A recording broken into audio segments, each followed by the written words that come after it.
OTT platforms ఇటీవలి కాలంలో చాలా పాపులర్ అయ్యాయి. చాలా మంది వీటిని ఉపయోగిస్తూ ఉంటారు. స్మార్ట్ ఫోన్ లేదంటే స్మార్ట్ టీవీ ఇలా ఎందులోనైనా వీటిని ఉపయోగించి సినిమాలు, వెబ్ సిరీస్ వంటివి చూడొచ్చు.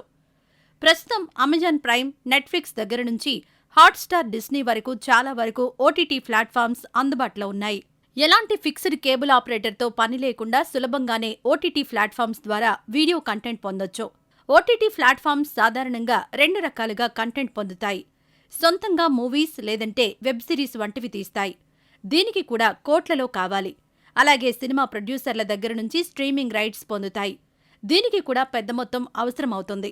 ఎక్కువ మంది సబ్స్క్రైబర్లను పొందడానికి, ఎక్కువ మీడియా లైబ్రరీని కలిగి ఉండడానికి ఓటీటీలో ప్రయత్నిస్తాయి. అందుకే cinema rights, cricket match streaming rights వంటి వాటిని కొనేందుకు కూడా పోటీ ఉంటుంది. కానీ ఓటీటీ సబ్స్క్రిప్షన్స్ కోసం యూజర్లు చెల్లించేది 1500 లోపే ఉంటుంది. మరి ఓటీటీ సంస్థలకు కార్యకలాపాలు నిర్వహించడానికి, సినిమాలు తీయడానికి, మూవీ స్ట్రీమింగ్ రైట్స్ కొనేందుకు ఎక్కడి నుంచి రాబడి వస్తుంది? ఇలాంటి ప్రశ్నలు మీ మదిలోనూ మెదిలే ఉంటాయి. ఇప్పుడు ప్రశ్నలకు సమాధానం తెలుసుకుందాం. ఓటీటీ ప్లాట్ఫామ్స్కు రెవెన్యూ 4 మార్గాల్లో వస్తుంది. అవేంటంటే SVOD, subscription video on demand. అంటే ఓటీటీ ప్లాట్ఫామ్స్ యూజర్ల నుంచి సబ్స్క్రిప్షన్ రూపంలో కొంత మొత్తాన్ని పొందుతాయి.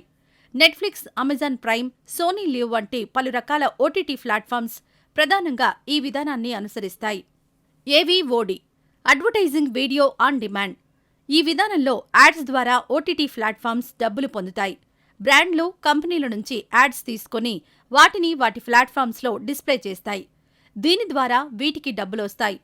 ఊట్, ఎంఎక్స్ ప్లేయర్ వంటివి ప్రధానంగా ఈ విధానాన్ని అనుసరిస్తాయి. హైబ్రిడ్, పేరులో ఉన్నట్లుగానే ఓటీటీ ప్లాట్ఫామ్స్ అటు యాడ్స్ రూపంలో, ఇటు యూజర్ల నుంచి సబ్స్క్రిప్షన్ రూపంలో 2 విధాలుగా డబ్బులు పొందుతాయి.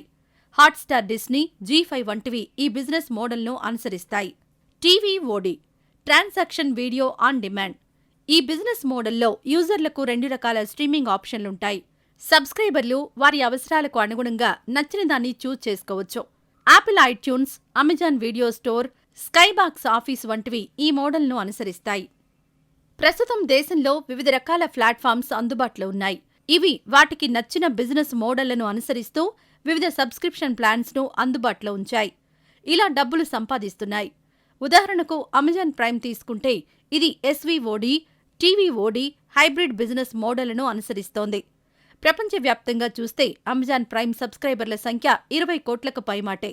ఇకపోతే హాట్‌స్టార్, డిస్నీ కూడా అతిపెద్ద స్ట్రీమింగ్ ప్లాట్ఫామ్స్లో ఒకటి. దీని సబ్స్క్రైబర్ల సంఖ్య 30 కోట్లకు పైనే ఉంది.